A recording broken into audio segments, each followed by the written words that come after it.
Hi everybody, and welcome to another training video from prestashop.com. In today's tutorial we're going to learn about some methods that will help us speed up our shoppers' experience when they come to our store. And one of the performance enhancing methods that we can use is gzip compression, and another is browser caching. And browser caching includes a couple different things, which is turning on some settings to cache your scripts or files or images, and another is working with e-tags, and we'll get to that in a little bit. So in this training tutorial, what we're going to learn about first off is what is gzip compression. Talk about that in a minute, and we'll go on to talk about browser caching, and then what I'm going to do is actually show you how we do that in version 1.4. and right now, as this video is being created, there is the first release candidate of 1.4 out. I think I'm going to use 1.47. Doesn't really matter, and it should be the same when the stable release of 1.4 comes out. And then from what we learn in that particular exercise, we're going to apply to version 1.3. And 1.4 makes it really easy because you can just click a setting and it'll do it for you automatically, this gzip compression and the browser caching. But 1.3 does not do that.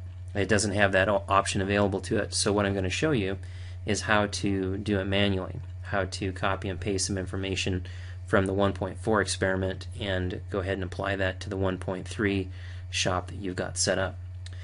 Also, I'd like to give a special thanks to Nethercott Construction for assisting with the content of this video.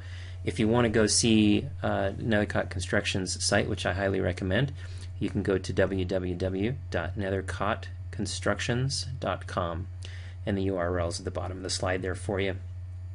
Okay, let's start out by moving on to the next slide and talking about what gzip compression actually is. And I'm not going to get into a real technical definition because I really am not that technically geared, but the bottom line is that it's a compression algorithm that will give you an opportunity to send a compressed file from your store to your customer's browser if they ask for it. And not all customers will ask for it.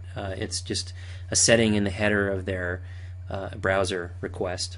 And if it comes to the store and it says, hey, I would really like a compressed file, if you have one, then this allows you to send that compressed file. And generally, if you can do it, you do want to enable gzip compression, because if you have the ability to compress the files, they can be reduced substantially. I saw an example on a website where it was reduced by 85%. You know, some people say 70%, 75%, but anyway, it's a pretty big deal. Now, there is a little bit of a trade-off in compressing these files. So let's say that you compress one of your products and it gets served to the client's computer.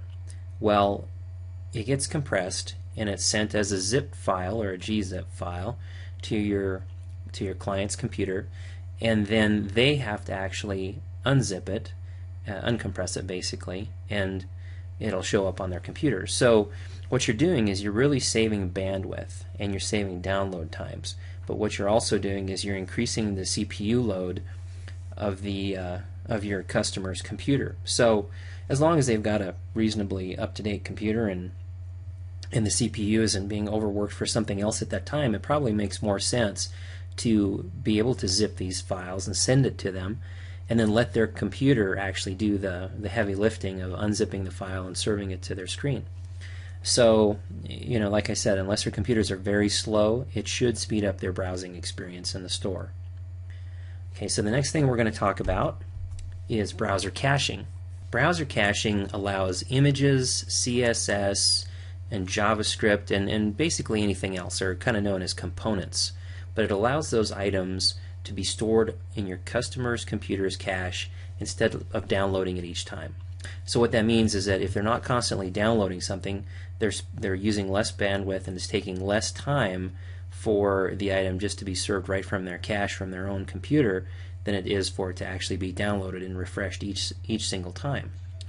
So when you actually set this up, well, I shouldn't say you set it up. When you choose to do browser caching, PrestaShop sets it up and it specifies an amount of time for caching that takes place before the files are refreshed. Might be a day, a week, a month. It's whatever PrestaShop actually puts into your .htaccess file. and it's where all this information goes to tell your customer's computer how often to ask for a refresh of the product. Okay, let's go on to one more item that affects browser caching, and it's called e-tags. So there is a e-tag file statement that we'll be looking at not too long from now when we actually get into setting up the caching option. And e-tags are otherwise known as entity tags. And most of the time when an item is refreshed in your customer's cache, it's because it has expired and now it just thinks that it should go out and get a new version of it just to be sure. But e-tags allow your customer's browser to know if things have changed since the last time they viewed your store. So for instance, if you've changed something before your cache expires and it requests a new view, then your customer's computer might not know that, so they're still seeing the old view. So an e-tag can tell your customer's computer, hey, there's been an alteration to the inventory of this particular PrestaShop store, and I need to get a revised version of that file or that image or whatever. I need to get it right now. So essentially what happens is if the e-tag shows that things have changed, the customer's browser downloads a new version of the script, the file, the image, or whatever it happens to be. And this is certainly better than having them rely upon waiting for the last modified date to expire, because as I just said, you may have updated your inventory before that expiry date, so they're looking at old information.